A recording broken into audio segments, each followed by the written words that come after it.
नैना आचार्य यांच्या चिमण्या या कथासंग्रहातून रक्ताश्रू नावाची कथा. देवदासला थिएटरवर सोडून तेथून 5 मैलांवर असलेल्या दुसऱ्या राम मंदिरात कल्पना राजेला जायचे होते. देवदास बरोबर असला तर ही ड्रायव्हरला मोकळा करीत असे. ड्रायव्हिंगवर ताबा राहावा म्हणून एखाद दुसराच पेग घेत असे, केवळ श्रमपरिहारापुरता, जास्त उत्तेजक व्हावा इतका नाही. आज तुम्ही रंगही पुसला नाही मॅडम. माझ्यासाठी तुम्हाला घाईने निघावं लागलं नाही का? कोवळ्या मोवाळ स्वरात देवदास तिच्या कानाकडे ओठ करून म्हणाला. त्याच्या शब्दात कृतज्ञता व ओशाळगत होती, पण तिच्या कानांना शब्दांचा अर्थ कळण्याआधी त्याच्या ओठांतून शब्दांबरोबर निघालेली गरम हवा कळली. तारुण्याच्या त्या उभेने ती रोमांचली. मघा नाटकांमध्ये त्याने तिचे दोन्ही दंड आवेगाने स्वतःच्या पंजात पकडले होते. तसे दृश्यच होते. दुसऱ्या अंकात आणि तिसऱ्या अंकात एकदा त्याने तिला घट्ट मिठी मारली, तर दुसऱ्या वेळी तिला दुःखभराने त्याच्या छातीवर चेहरा टेकून एक विवल वाक्य म्हणायचे होते. ते नाटकात असे भावपूर्ण होते अन हे दोघे पतीपत्नी नसून प्रियकर-प्रेयसी होते. त्यावेळीही तिने नाट्यसंहितेनुरूप अलिप्तता ठेवायला हवी असूनही सोडली ती.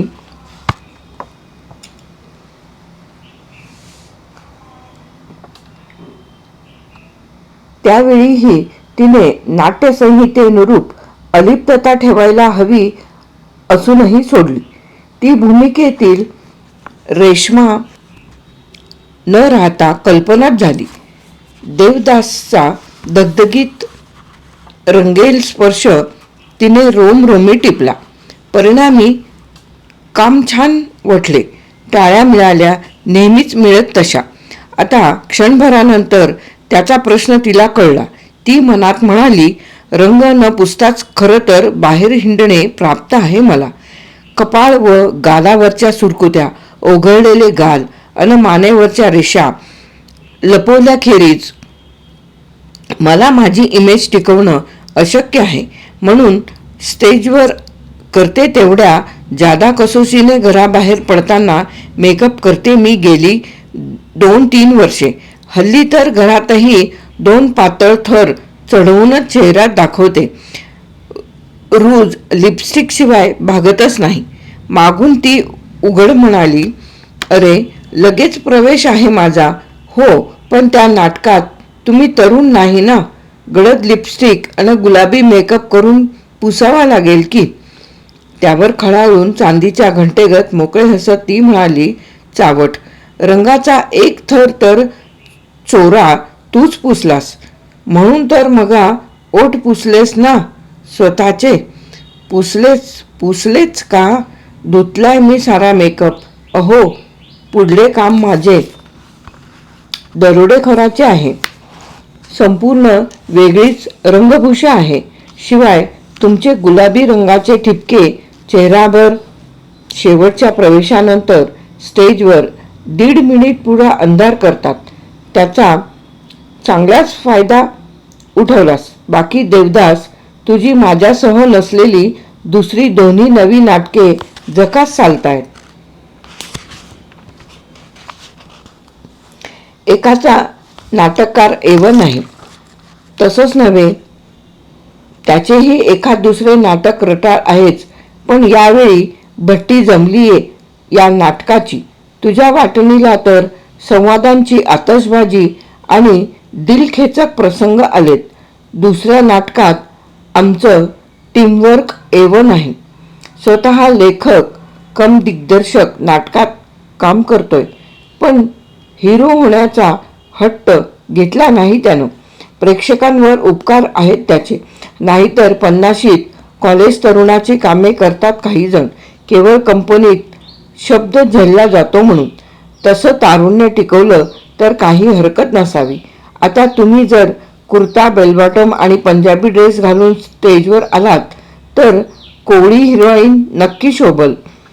मॅडम, काय फिगर राखली हो तुम्ही. अमेरिकन जॉर्जेट नेसावं तर तुम्हीच. त्याच्या खांद्यावर चापट मारीत कल्पना म्हणाली, अरे 2-4 वर्षेच झाली युवतीची कामे सोडून. आता मात्र विधवा, प्रौढा, परित्यक्ता, वकील, दुःखी, गृहिणी अशा सॉफिस्टिकेटेड भूमिका करता आहात. पण मॅडम, कॅरेक्टर रोल्स तुम्ही स्वीकारलेत ना तरी नाटकातील प्रमुख भूमिका तुमचीच ठरते. म्हणजे तुम्हीच सतत नायिका राहणार. कुठलीही भूमिका असो, नाटक तुमच्या भोवतीच फिरणार. अगदी नन किंवा मास्तरीन नव्हे, वेश्येचे काम केले तरी तुमची भूमिका प्रधान ठेवूनच नाटककाराला नाटक बेतावे लागेल. म्हणजे मराठी नाटक माझ्याबरोबरच परिपक्व होत आहे म्हणावे लागेल. मग खोटंय काय.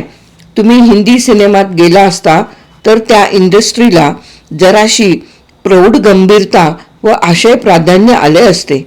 छट, मला त्या कचकड्यांतील बाहुली नाही व्हायचं. ही जिती रंगभूमी हाच मला जगवणारा जिवंत झरा आहे. मॅडम, माझे रंगमंदिर आले. मग उधळ आता तिथे रंग. पहा मी रुसेन आता. देवदास, खरंच तुझा रुसवा बघायला आणि काढायला आवडतो मला, पण या रंगामध्ये नव्हे, नैसर्गिक मूडमध्ये. आज तुझी हिरोईन आलेली दिसते. तिची नवी पद्मिनी उभी आहे. तिला कुठे 10चे नाटक होते, तरी 4 ऐवजी 3.5चे नाटक म्हटल्यावर बाईची दुपारची सिएस्टा कातरली गेल्याने रोष. बाकी देव, तुझ्या या दरोडेखोरीच्या नाटकातील हा रांगड्या आदिवासी वेशातील नायिका अन त्या ऐतिहासिक नाटकातील मी मोठी कुंकवाची कोर, डोईभर पदर, गोठ तोडे अन पायात साखळ्या घातलेली ऐतिहासिक वेशातली सुनबाई या वेशभूषा मला मोह पाडतात. मग एखादे असे नाटक पुढे बसव. तुम्हाला शोभेल हाही वेश. ती सरिता नाही का ऐतिहासिक भूमिकेतूनच पुढे येत आज प्रथम श्रेणी. त्याने जीभ चावली. का भ्यालास. म्हणजे प्रथम श्रेणीत असली तरी नंबर तुमच्या खाली. मला ऐतिहासिक संवाद बोलणे आता जमणार नाही. एक लकब बनून गेलीये. विशिष्ट कोरडी व तीक्ष्ण भाषा जमते. उच्चभ्रू स्त्रीचे आढ्यतापूर्ण व नखरेल बोलणे सहज येते. पण हे वजनदार संवाद आता नकोत. आजवर न केल्यामुळे ते वळण गाडीने सफाईदार वळण घेऊन रंगमंदिराच्या मागल्या दाराशी वेग थांबवला. अच्छा, येऊ. तर 3 वाजले. मला खरं तर 4ला नाटक आहे. तुला घाई नसती तर जकास हॉटेलात लंच घेतला असता. 8 जेवण एकदम रात्रीच. अच्छा, बाय. त्याची बोटे चुरून मग तिने त्याला जाऊ दिला. गाडी तिचे नाटक होते त्या थिएटरशी उभी राहिली. वॉचमनने दार उघडले.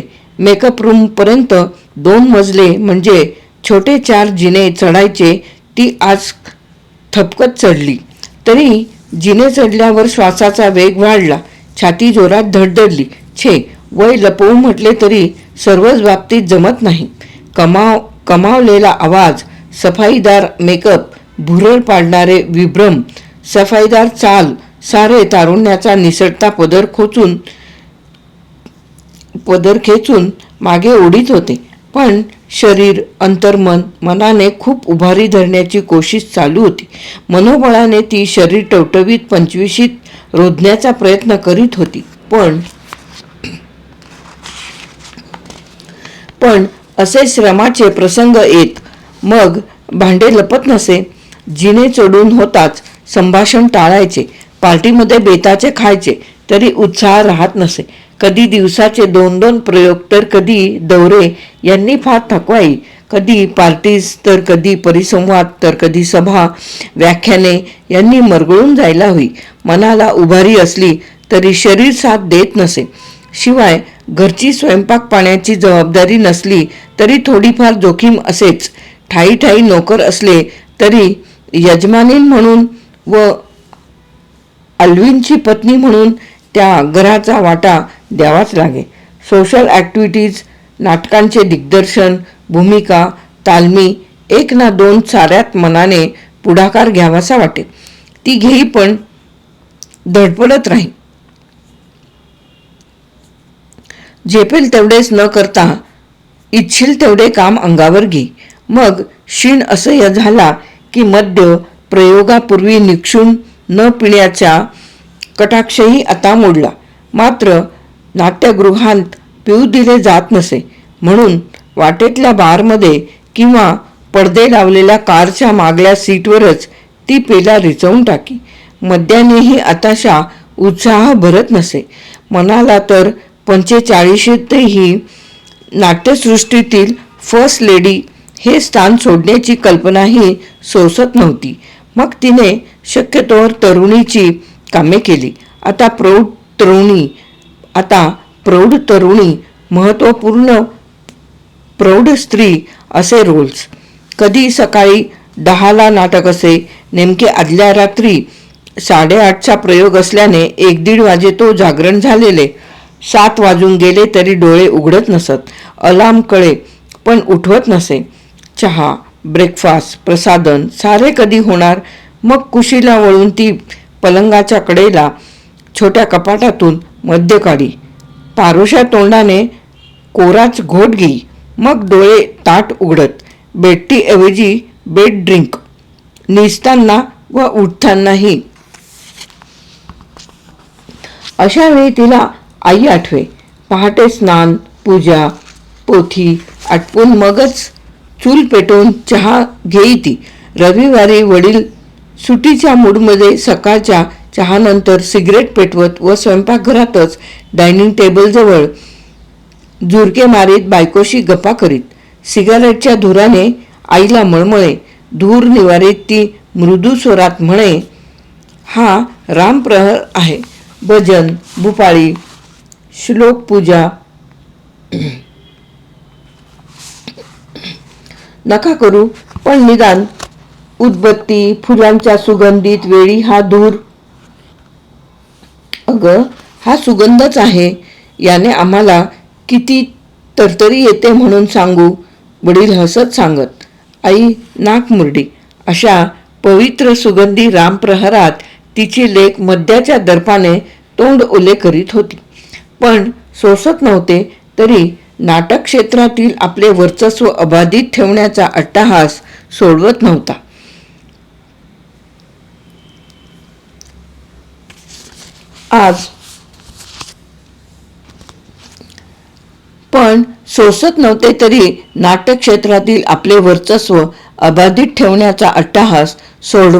कल्पनाला नाना प्रकारे तारुण्य टिकवत होती. चमचे, समीक्षक, प्रशंसक, वार्ताहर असे सारे खुश ठेवून आपलाच डंका दुमदुमत ठेवत होती. अभिनय गुण तिच्यात नक्कीच होते. त्याशिवाय प्रेक्षकांना जिंकणं अशक्य होतं. पण निखळ गुणांखेरीज अनेक तंत्रे असावी लागतात. ती तिने वापरली व जिंकत गेली.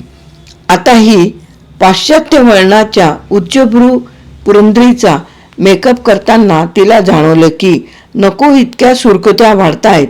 डोळ्यांखाली काळं वाढतंय. मनस्ताप वाटून घ्यायचा नाही असं सतत ठरवूनही तो झाल्याशिवाय राहत नाही. मनाला मद्याखाली बधीर ठेवूनही ते जाणीवेत असताना का झुरतं? का तारुण्य टिकवणं नाट्यक्षेत्रच निवडल्यानंतर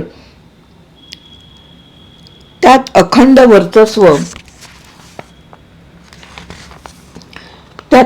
वर्चस्व ठेवणं हेच उद्दिष्ट ठेवून ती वागली. त्यात मग नातलग, प्रेम, माया, कर्तव्ये, विवेकबुद्धी कशाचा अडथळा येऊ दिला नाही. तारुण्याला करपून टाकणारे भावनांचे उद्रेक टाळले, मनस्ताप विसरायला लावले. तारुण्याची खुलावट करणाऱ्या गोष्टी उचलल्या. उंची प्रसाधने, डायट, योगासनेच नव्हे तर जवान संगतही. तरीही चेहऱ्यावर सुरकुत्या वाढतायत, डोळे निस्तेज पडतायत, गाल चेपतायत अन ओघळतायत. गालच का, शरीरही, पण ते आवृत्त असते.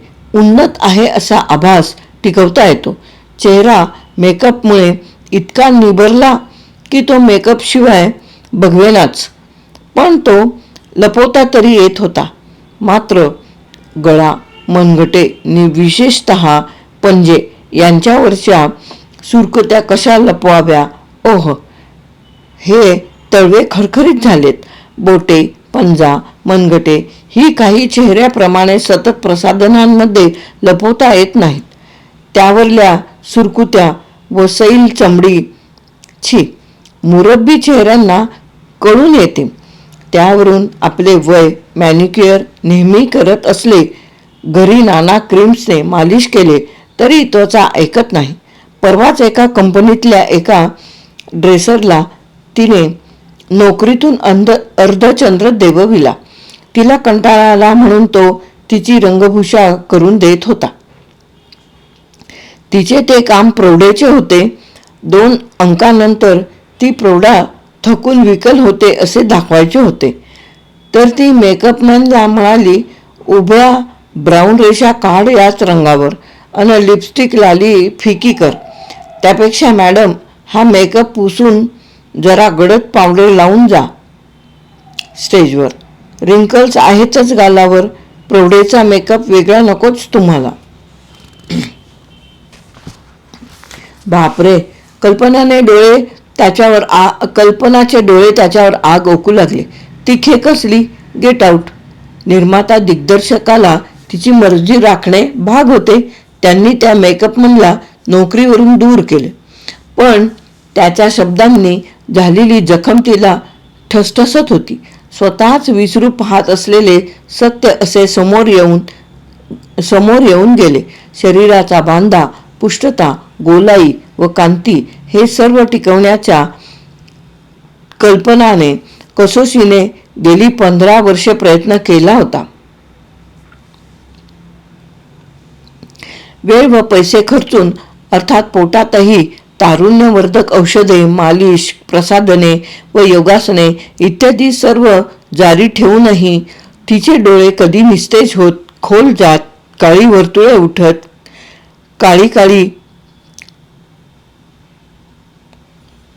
खाली वर्तुळे उठत, काळी त्वचा ओघळे, शरीर रोडावे. कारण सर्व प्रसाधनांपेक्षा निरामय शरीर व भरपूर अन सुखाची झोप महत्वाची असते. शिवाय संपूर्ण मनशांती, मनसंतुष्ट आनंदी असणं हा सर्व उपायांवरचा राजा आहे. तो असला ती सुरेख गाढ झोप येते, निरामयता मिळते अन नैसर्गिक तजेला अंगावर चकाकतो. पण नटीचं जीवन कंठणाऱ्यांना मनस्वास्थ्य मिळणं सोपं नसतं. कल्पनाला तर नाहीच मिळालं. आयुष्यभर नाना वळणे वाकणे आली. नकोशा घटना व माणसे यांनी मनस्ताप दिला. या मनस्तापामुळे तिने प्रयत्न करूनही झोप, आरोग्य व शांती बिघडली. तारुण्य निसटू लागले. मग अतिशय प्रयत्नाने ती शांत राहू लागली. मूड बिघडू न देता कधी ताप विसरण्यासाठी हवीशी तरुण संगत, तर कधी मद्य, आनंदी राहण्यासाठी करमणूक, छोटे छोटे पिकनिक्स हवेशा व्यक्तीसह. अन दुःख झालेच व ते सर्व उपाय योजूनही निपटले नाही गेले तर अखेर झोपेच्या गोळ्या.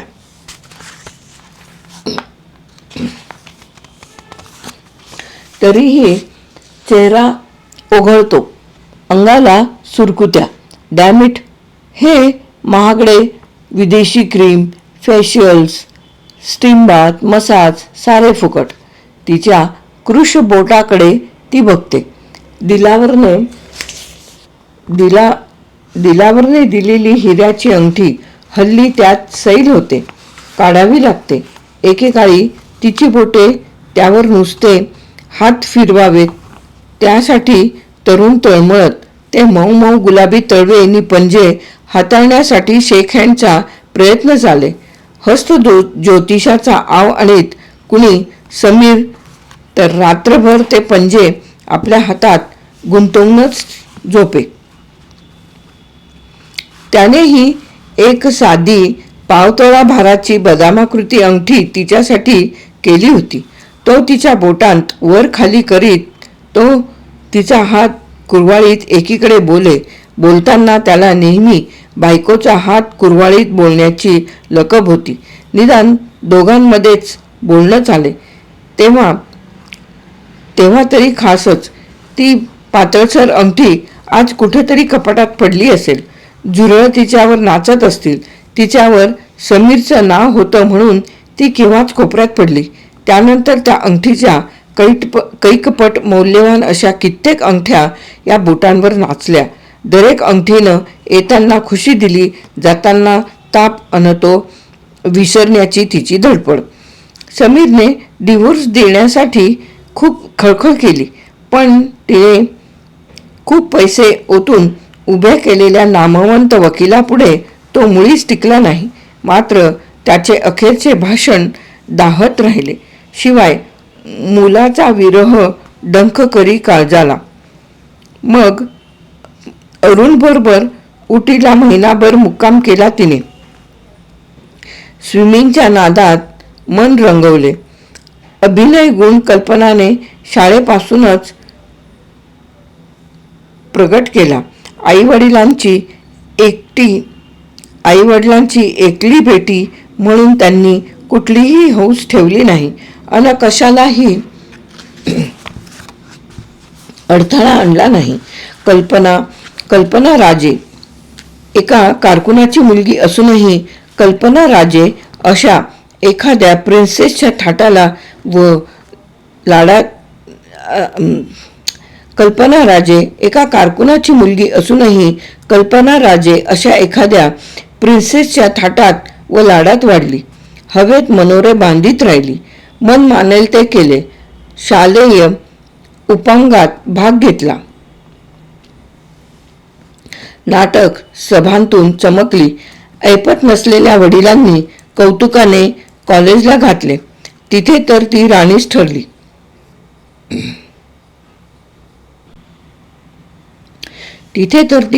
ठरली. तिचे मनमोकळे वागणे, सुस्वरूप व धिटाई यामुळे ती नाना क्षेत्रात चमकू लागली. नाटकाची तर तीच नायिका असे. यातूनच नाट्य क्षेत्राकडे तिची जास्त ओढ वाढली. तिला ते चकाकते जीवन हवेसे वाटले. आंतर कॉलेज नाट्य स्पर्धात तिला पदके पेले मिळाले. ती नाटके दिग्दर्शित करणारे नव्या दमाचे दिग्दर्शक श्री अरुण सामंत यांनी तिची खूप प्रशंसा केली. तिला मनापासून शिकवले. अभिनयाच्या खुब्या सांगितल्या. एवढेच नव्हे तर तिने नाट्यक्षेत्र हेच आपले करिअर निवडावे असा तिला आग्रह केला. अरुणांच्या प्रोत्साहनाने तिलाही त्यात वाढती गोडी वाटू लागली. BA नंतर तिने सरकारी नाट्य स्पर्धेच्या नाटकात भाग घेतला. अरुण दिग्दर्शित करीत असलेल्या नाटकात त्यांनी तिला घेतले होते. प्रथम वर्षी नाटकाचा नंबर लागला. दुसरे वर्षी तिला वैयक्तिक बक्षीस मिळाले. घराला मदत म्हणून ती नोकरी करीत होती. आता त्या खात्यातर्फे नाटक झाले. तेथे तिने अरुणलाच दिग्दर्शक बोलवला. तेही यशस्वी ठरले. अभिनयात इतकी प्रगती केल्यावर शास्त्रोक्त शिक्षणासाठी आता तिने दिल्लीच्या अकॅडमीत जावे असा अरुणने तिला सल्ला दिला. पण तेवढ्यात वडिलांनी तिचे लग्न ठरवले. तिला एवढ्यात लग्न नको होते. यशाचे प्याले तिच्यापुढे भरभरून येत होते. अल्पवयातील या यशाची धुंदी तिला सोडवत नव्हती. अधिकाची तृष्णा लागली.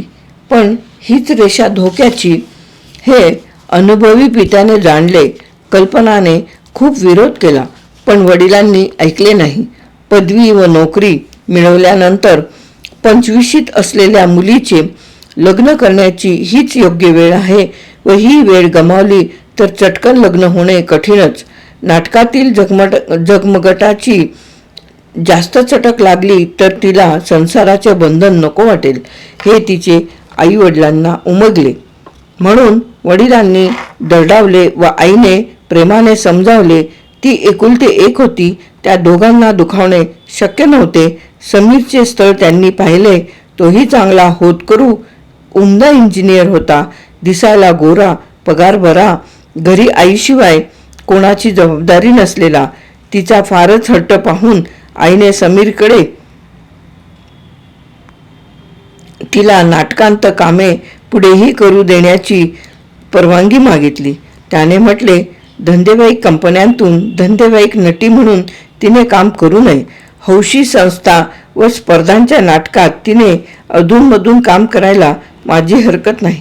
कल्पनाला आता नकाराला सबब नव्हती. लग्न झाले. उडती चिडिया पिंजडे में बंद झाली. कलेत फार मोठी झेप घेता येणार नाही हे तिला कळून आले. पण निदान हौशी क्षेत्रात ती पुढे येऊ लागली. अरुणचे लक्ष तिच्याकडे होते. तो प्रोत्साहन दे, नव्या संधी आणी. पण घरात काही ना काही अडचणी असत. समीरची वृद्ध आई घरकाम बघत नसे. नोकरी व घरकाम यांत तिचा बराच वेळ जाई. ती थकली तर समीर तिला नोकरी सोडायला सांगे. पण नोकरी सोडली तर घराबाहेर जाण्याचे साधनच संपेल व घराच्या भिंतीत आपण पुरेच कोंडले जाऊ असे तिला वाटले. हौशी रंगभूमीवरही तिला अनेक संधी होत्या. पण ऑफिस व घरकामाच्या जोडीला तिला डोहाळ्यांचा त्रास होऊ लागला. आनंद वाटणारी घटना, पण रंगभूमीची प्रसिद्धी, ग्लॅमर व झगमगाट यांचे अतीव आकर्षण असल्याने तिचा विरह कल्पनेला जाळू लागला. हे विरह दुःख रंगभूमीच्या म्हणजेच कलेच्या दुराव्याचे होते की अरुणच्या विरहाचे याचा शोध तिने घेतला नाही. पण ते मिश्र नक्कीच होते. एरवी पगारदार नवरा व कौतुक करणारी सासू असताना गरोदरपण व बाळंतपण या निमित्ताने नोकरी आणि रंगभूमीवर 6 महिने जाता न आल्याने एवढे दुःख वाटले नसते. चांगला गोजिरा मुलगा झाला, पण कल्पनेचे बाळंतपणात अंग धरण्याऐवजी डोळे खोल गेलेले दिसले. मग ती मरगळ झटकून तेजदार दिसण्याचे साहस करू लागली. योगासने, ब्युटी पार्लरच्या फेऱ्या, नवजात बाळाला बाळसे धरते का याची चिंता न करता ती स्वतःचे रूप पुन्हा कसे आकर्षक होईल याकडे ध्यान देऊ लागली. समीर व त्याच्या आईला पुढे पुढे सारे सहन करणे कठीण गेले.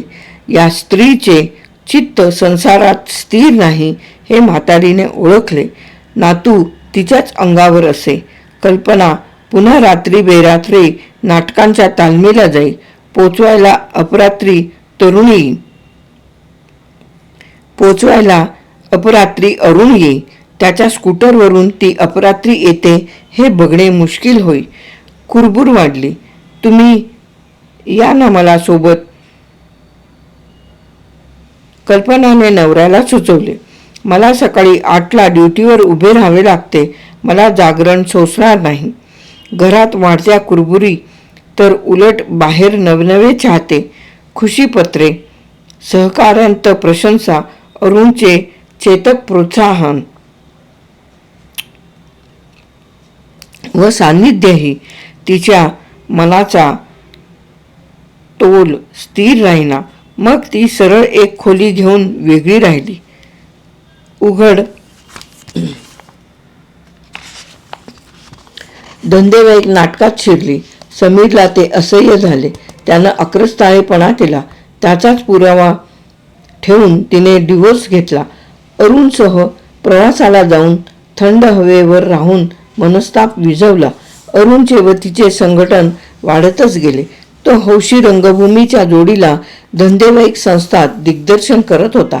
कल्पनाही आता धंदेवाईक संस्थात काम करू लागली. हौशी रंगभूमीच्या तत्वांचा घोष करीत हौशी रंगभूमीला आर्थिक स्थैर्य देण्यासाठी मी धंद्याच्या नाटकांशी तडजोड केली असे म्हणून ती खूप पैसा कमावू लागली. अरुण त्याच बहाण्याने पैसा उडू लागला. मग ती दिल्लीच्या कोर्ससाठी गेली. तिथे जाण्यासाठी अरुणनेच शिष्यवृत्ती मिळवून दिली. परत आल्यावर धडाकेबाज कामे करू लागली. तिच्या लक्षात आले की अरुणचे लक्ष दुसरीत गुंतले. वास्तविक ती घटस्फोटिता होती. तिची व अरुणची सर्वथा जवळीक होती. तरी एक दिवस अरुणच्या वाढनिश्चयाची बातमी झळकली. तिला आधी ठाऊकच नव्हते. तो ज्या नवख्या अभिनेत्रीत गुंतला होता तिच्याशीच तो लग्न करणार होता. कल्पना चक्रावली. झोपे वाचून ती तळमळू लागली. मद्याचा पेला प्रथमच तिने जवळ केला. अरुणने तिला मागे घटस्फोट द्यायला उत्तेजन दिले. तेव्हा दोघांनी एकमेकांना कलेत व जीवनात सहकार्य व सहचर्य द्यायचे असे गृहीत धरले गेले होते. तसे चालूच होते. मग याला नव्या स्त्रीची मोहिनी पडली. ती तिच्या दिल्लीच्या दीर्घ विरहात की काय? तो म्हणाला असता तर तिने त्याच्याशी लग्नही केले असते. पण दोघांनीही करिअरला जास्त महत्त्व द्यायचे आणि संसार मांडून त्यात जास्त गुरफटायचे नाही.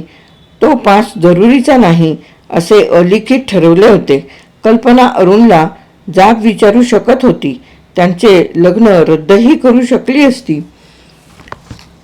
पण हे बळजबरी प्रेम कशाला हवे? मोठ्या मुश्किलीने तिने हा विश्वासघात व अपमान गिळला. तब्येत सावरली. या काळात तिला मन सावरण्यास मदत केली एका ख्यातनाम अभिनेत्याच्या मुलाने. हा मोठ्या हुद्द्यावर नोकरीत होता. याचा संजीवक सहवास तिला उभारी देत होता. त्यांचे मग लग्न झाले. आता ती उघड धंदेवाईक नाटकात पैसा जमा करू लागली. तिच्या सासऱ्याचे या क्षेत्रात मोठे स्थान होते. जुने श्रेष्ठ नट म्हणून अजूनही ते नव्या जुन्या नाटकात चरित्र भूमिका रंगवीत. त्याचा तिने खूप फायदा घेतला. सासऱ्याबरोबर तिलाही नाना समारंभ पार्ट्यांतून निमंत्रणे कामेही जास्त मिळत. चोखंदळपणे निवडून घेता येत. कल्पना वृत्तपत्रांच्या बातम्यांतून झळकू लागली. नाट्य परीक्षणातून नाव मिळू लागले. स्तुती, फोटो, सत्कार ती सतत प्रकाशात झळकू लागली. तिचा हेतू पुरा झाला. तिच्यासाठी भूमिका लिहिल्या गेल्या. अरुणला तिने शह दिला. अचानक तिच्या ह्या नंबर 2च्या नवऱ्याची सिंगापूरला बदली झाली. 5 आकडी पगारवाल्या या नवऱ्याबरोबर तिला जायलाच हवे होते. ती गरोदर असल्याने तूर्त कामेही बंद होती. चैनी व सुखे तेथे हात जोडून उभी होती. पण नटीचे ते ग्लॅमर आणि ते चमकदार जीवन अंतरले होते. खुशीच्या टाळ्या, प्रशंसोद्गार, वृत्तपत्रे व मासिके यांतून प्रसिद्धी यांची सवय झालेली होती. अन्न व सुख चैनीतून हाच खुराक तिला मानवत होता. शिवाय मुक्त वावरणे, स्त्री पुरुष मिश्र समाजात खेळीमेळीने वागणे, परपुरुष व चाहते पुरुष अनमित्र यांचा सहवास याची तिला सवय. त्या मानाने परदेशी जीवन सपक तिला सेंट हेलेनातल्या नेपोलियनसारखे एकाकी वाटू लागले. सुखाच्या संसारात ती तळमळली. मुलीचा विरंगुळा पुरेना. बरे, सिंगापूरऐवजी दिल्ली वगैरे असते तर तेथे मराठी भाषिकांत काही नाट्यविषयक धडपड केली असती. तिला अंदमानची जन्मठेप वाटली. 1.5-2 वर्षातच तिचा हा नंबर 2चा नवरा अल्सरने वारला. ती त्याचा फंड घेऊन परतली. कुणी वदंता उठवली की तिनेच स्लो पॉयझनिंग करून त्याला मारला. पण तिने पैसे दाबून सारे मिटवले. 2 वर्षात नवे चेहरे स्थिरावले होते. तिला प्रतिस्पर्धी खूप होत जुने स्थान परत मिळवून पाय पक्के रोवायचे व आगेकूच करायची हे सोपे नव्हते. दुसऱ्या संसाराचे ओरखडे रूपावर उठले होते. तिची नैतिक इमेजही खराब झाली होती. पण हे सारे पार पाडून ती परत आपले स्थान पटकवण्याचा निश्चयच करून बसली होती. त्यासाठी लौकिकाचार व भावनांचे बळी दिले तिने. निवृत्त नट असलेला तिचा सासरा पुत्रशोकाने खचला होता. सासू सासरा नणंद यासह प्रपंचाचा खर्च, त्यांच्या मोठ्या घराची देखभाल व सासऱ्याची वाढती मद्याची तलब एवढे आपल्या जीवावर पोसणे तिला पसंत नव्हते. मग ती भारवाही अशी मराठी कादंबरी, कथा, नाटके यांतील त्यागी नायिका घरातच बसली असती. तिला ही भूमिका स्टेजवर समरसून करायची होती. पण स्वतः मात्र ऐशारामात जगायचे होते. गाडी, वास्तू व सारा थाट हवा होता. प्रथम नाट्यसृष्टीत बसतान हवे बसायला. त्यावेळी एक प्रौढतेकडे झुकणारा अभिनेता सर्वोच्च पदी होता. त्याचा भाव सबसे बडा होता. तशी त्याच्या अभिनयाची ताकद पण होती. त्याच्या जोडीला तिला एक काम मिळाले. अरुणवर केलेला प्रयोग तिने इथे केला. त्याच्यावर जाळे फेकले. सर्व शक्ती व रूप चातुर्य पणाला लावले. तो मात्र तिच्या अभिनयावर लुब्ध झाला. ही तिसरी शिडी तिच्या आव्याकात आली. त्यांच्या नव्या बिग बजेट नाटकात ती त्याची नायिका झाली. पुन्हा अग्रभागी चमकू लागली. काही महिन्यांतच नाट्यक्षेत्रात तिचा भाव वाढला. प्रथम श्रेणीत ती आली. त्याच अभिनेत्यासह तिला नवनवी कामे मिळू लागली. इतरही 1-2 कामे मिळाली. तिथे तीच नायकांपेक्षा अधिक लांबीचा व महत्त्वाचा रोल करीत असे. तिचे इप्सित तिने गाठले. तिच्या अभिनयाची स्तुती करणारे होते. त्याच्या कैकपट तिच्या चारित्र्याची चर्चा करणारेही होतेच. तिच्या भानगडी छापल्याही जात. पण हे सारे ती दुर्लक्षू शके. कारण तेवढी अलिप्त ती राहिली. सासऱ्यांचा भरवस्तीतला बंगला तिने सोडला व दूर किनारी एका निवांत जागी छोटी बंगली घेतली. उरलेला फंड व त्यांच्या मुलाचा वंशाचा अंकुर तिने सासूच्या हवाली केला.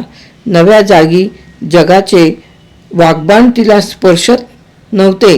तो श्रेष्ठ अभिनेता हमेशा तिच्या सहवासात असे. शिवाय तरुण सहकारी व मित्र होते. तिचे सौंदर्य आता रसरसत होते. नवऱ्याच्या मृत्यूची दुःखद छटाही उरली नव्हती.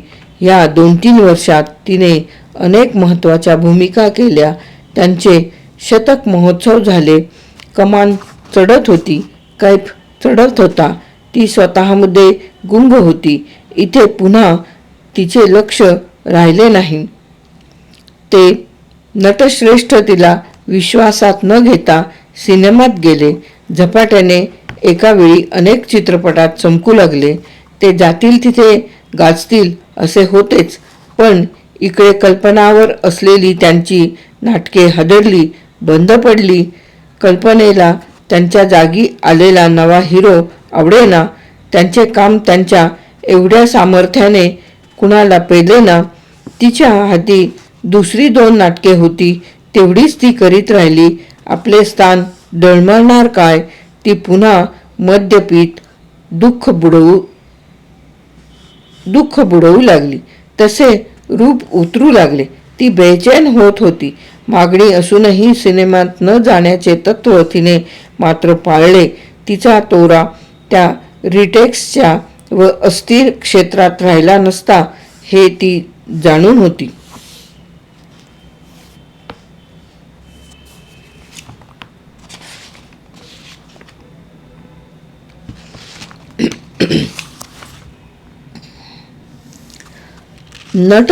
नटश्रेष्ठाने केलेला घाव भरून येण्यासाठी कल्पनाने नाट्य शिक्षण वर्ग चालू केले. कोवळे तरुण तरुणी दाखल होत. भक्तिभावाने शिकत ते तिला मान व आदर देत. त्यातील तरुणांसह ती नवी नाटके प्रायोगिक रंगभूमीवर आणू लागली. तिचा तरुण दोस्त देवदास तिला या हल्लक काळी संजीवक ठरला. तिला नटश्रेष्ठांनी फसवताच तो कल्पनासह महिनाभर काश्मीर कुलू मनालीत राहिला.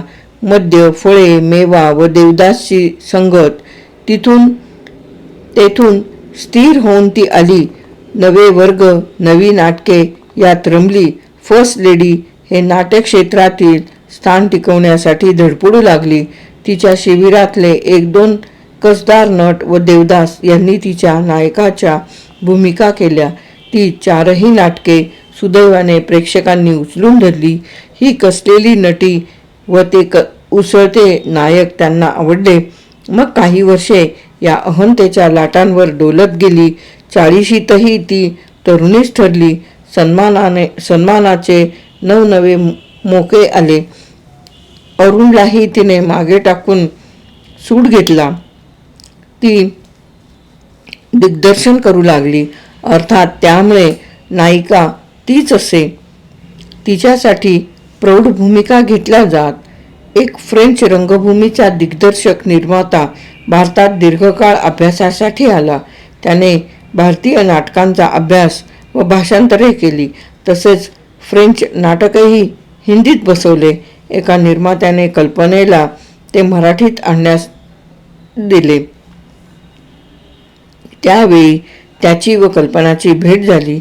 भेटीगाठी वाढत गेल्या. खाणं पिणं यांच्या मैफिली रंगल्या. जाचक न वाटणारा असा एखादा म्हातारपणासाठी आधार कल्पनेला हवासा वाटत होता.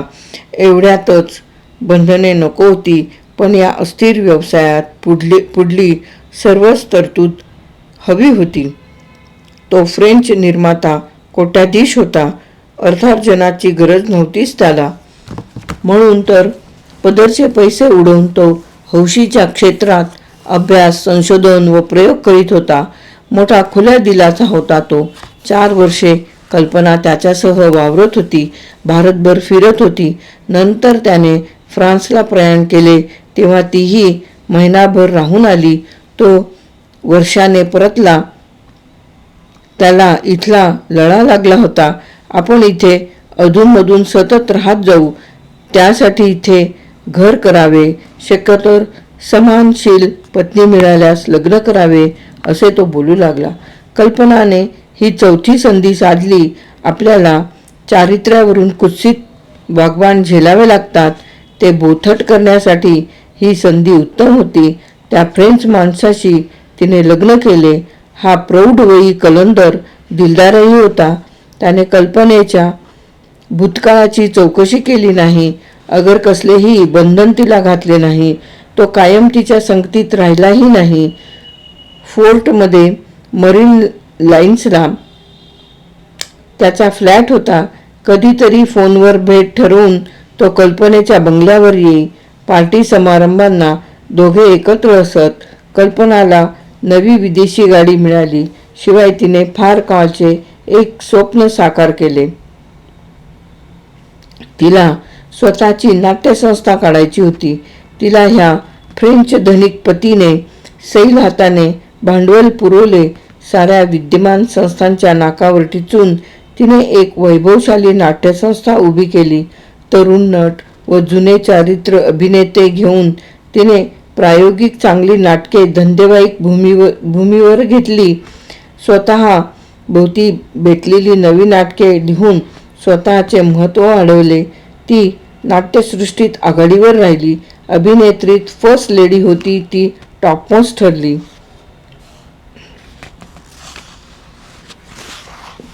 तिच्या नाट्यसंचाची ती सूर्य होती.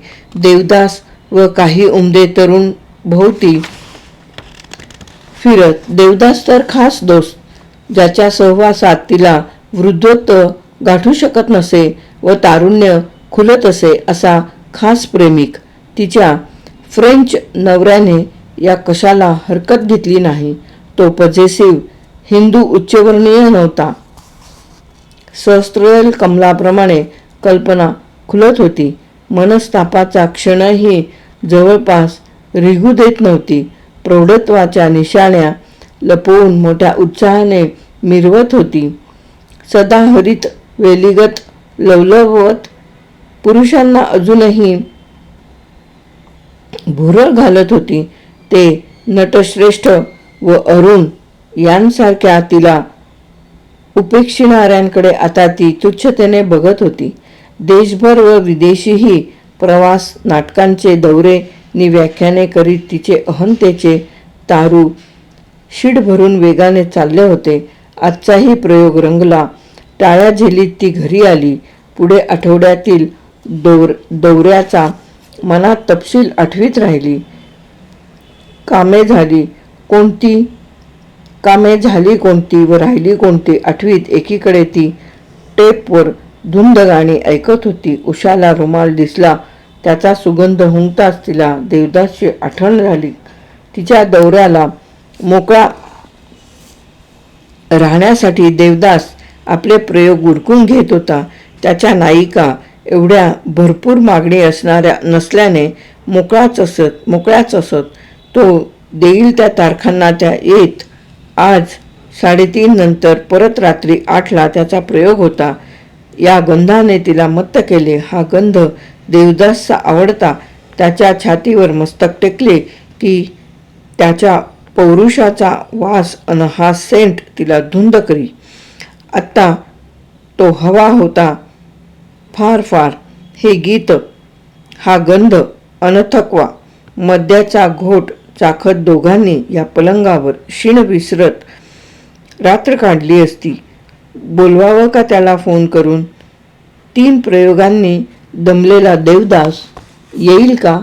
आल्यावर खुलेल की मरगळून झोपेल? लोक त्याला देवीदास असे मस्करीने म्हणतात. आपला शब्द तो झेलतो म्हणून फोन केलास तर येईलही. पण बिचारा दमलेला असेल. झोपू दे त्याला घरीच. मात्र नाटक संपल्यावर त्याला फोन करून आवाज तरी ऐकायचा. नाहीतर 12पर्यंत झोप नाहीच येत आपणास. मग तिने पुस्तके काढली, काजू व बाटली काढली. 12ला तिने थिएटरवर फोन केला अन स्वांत सुखात दुलई ओढून निश्चिंतपणे डोळे मिटले. फोन किती वेळ वाजला कोण जाणे, पण तो कुणीतरी अट्टहासाने पुन्हा पुन्हा करीत होते. तिला मोठ्या कष्टाने जाग आली. रिसिव्हर काढून ठेवावेसे वाटले, पण सवयीने तो कानाला लावला. काय, केव्हा? जसलोक आलेच. गाडीना? नको, मी करीन ड्राईव्ह. जेमतेम साडी गुंडाळून पर्समध्ये भरपूर नोटा व चाव्या कोंबत ती 2 मिनिटात बाहेर आली. मेंदूवर कष्टाने ताबा ठेवून तिने भरवेगात कार हाणली व फोन आल्यापासून 15व्या मिनिटाला ती जसलोकमध्ये पोचली. 3रा शेवटचा प्रयोग संपवून थकलेला देवदास घरी जात असता त्याचे अवधान सुटून समोरच्या ट्रकवर त्याची कार आदळली होती. तो चेचला गेला. व्हील छातीत रुतले. शिवाय पेट्रोलचा भडका उडून तो भाजलाही होता. देवदासच्या कॉटजवळ पोचेपर्यंत त्याचे सहकारी हे सांगत होते.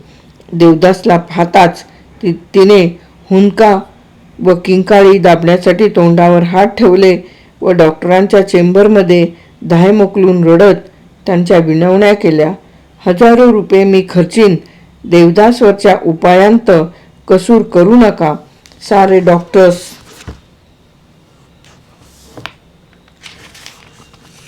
बोलवा, सारे इलाज करा. त्यांनी समजूत घातली व किती डॉक्टर्स व स्टाफ तत्परतेने त्याच्यासाठी परकष्ट करतायत हे दाखवून दिले. पण तिचे अंतर्मन उमगले होते. अपघात भीषण होता. कृत्रिम श्वसन यंत्र बसवून श्वास चालू ठेवला होता, पण पेशंटचा रिस्पॉन्स नव्हता. क्षणभरही शुद्धीवर न येता देवदास पहाटेला गेला. कल्पना बेशुद्ध झाली. ती शुद्धीवर आली तेव्हा तिचे शरीर भयंकर हलके झाल्याचे जाणवले. त्याची अंत्ययात्रा ती बघू शकली नाही. नवऱ्याच्या फ्लॅटवर ती भडभडा रडली. बंगल्यावर अनेकांनी सांत्वन केले. मैत्रिणीसोबत राहिल्या, पण ती सावरत नव्हती. धो रडत राही, बडबडत राही. दुःखावेगाने डोके आपटी. जोर संपला की मुख अश्रू ढाळी. शेवट भकास बसून राही. इतरांच्या घोळक्यात ती शांत होईना. नाना उपायांनी दुःख उणावेना. देवदास डोळेही न उघडता, शब्दही न बोलता अचानक गेला. 2 नवऱ्यांचा घटस्फोट व एक मृत्यूने झालेला वियोग तिने धीराने झेलला. अरुण व नटश्रेष्ठ यांचा दुरावा सोसला. रूपसौंदर्य उणावू नये म्हणून मद्य, हवाफेर व तरुण संगत घेतली, पण यावेळी हे काहीच नको होते. ते दुःख वाहतच राहायला हवेसे वाटे. देवदासच्या वियोगाने तिचे हृदयच फाटले. कुठलेही ठिगळ ते बुजवू शकत नव्हते. तिने आगामी दौरा व 6 महिने प्रयोग बंद केले. पंधरवड्याने काश्मीरला जाऊन पाहिले. पॅरिसची सहल केली, पण शरीर सतत खचत गेले. मन हुळहुळे राहिले. मेंदू बधीर झाला. सारी उभारीच संपली. नाट्यसेवा, प्रसिद्धी, अग्रमान साऱ्यांची हावच संपली. तिला शरीर मन पोकळ हल्लक वाचले. धडपडीची उमेदच गेली. तिचे शरीर एकाएकी ढासळले. ती 10 वर्षांनी वृद्ध दिसू लागली. पूर्वी 40मध्ये 25चा भास दाखविती, आता 45त 55ची